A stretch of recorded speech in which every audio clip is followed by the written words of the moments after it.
Word of the day में आज जो वर्ड हमारे पास है वो है पार्ली। इसे पार्ली ही प्रोनाउंस करेंगे। अच्छा, पार्ली के मीनिंग्स होते हैं मज़ाकरात, बातचीत, गुफ्तगू या मुबाहिसा, ख़ास तौर पर किसी पॉजिटिव या मुत्तफ़िक़ा फ़ैसले पर पहुंचने की खातिर।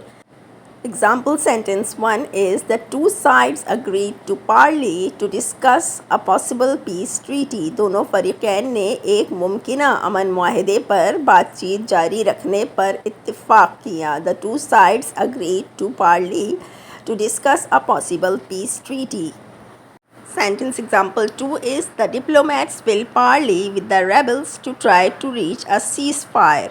The diplomats will parley with the rebels to try to reach a ceasefire. यानी सिफारतकार या डिप्लोमेट्स बगावत करने वालों के साथ जंग बंदी की कोशिश के लिए मज़ाकरात करेंगे।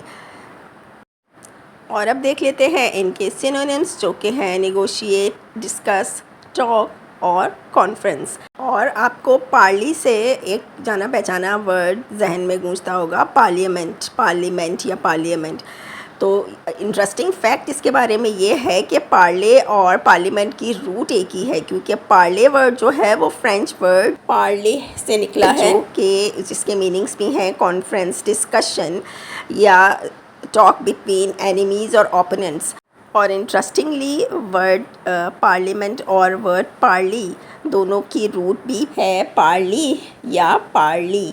और सच पूछे तो इंटरेस्टिंग बात यह है कि इस वर्ड को बाद में पूरी दुनिया ने अपनाया, क्योंकि जब स्टार्ट में फ़्रांस के अंदर या इवन बरतानिया के अंदर भी, इंग्लैंड के अंदर बहुत सारे शोबा ज़िंदगी से ताल्लुक़ रखने वाले अफराद, जिसमें पीजेंट्स किसान भी हुआ करते थे, ताजिर भी हुआ करते थे या दूसरे काम करने वाले वर्कर्स हुआ करते थे, किसी मखसूस जगह पे इकट्ठा होकर बहस मुबाहिसा करते थे किसी न किसी सोशल या मुआशी या दूसरे इश्यूज़ के ऊपर, और बात हाथापाई तक भी पहुंच जाया करती थी।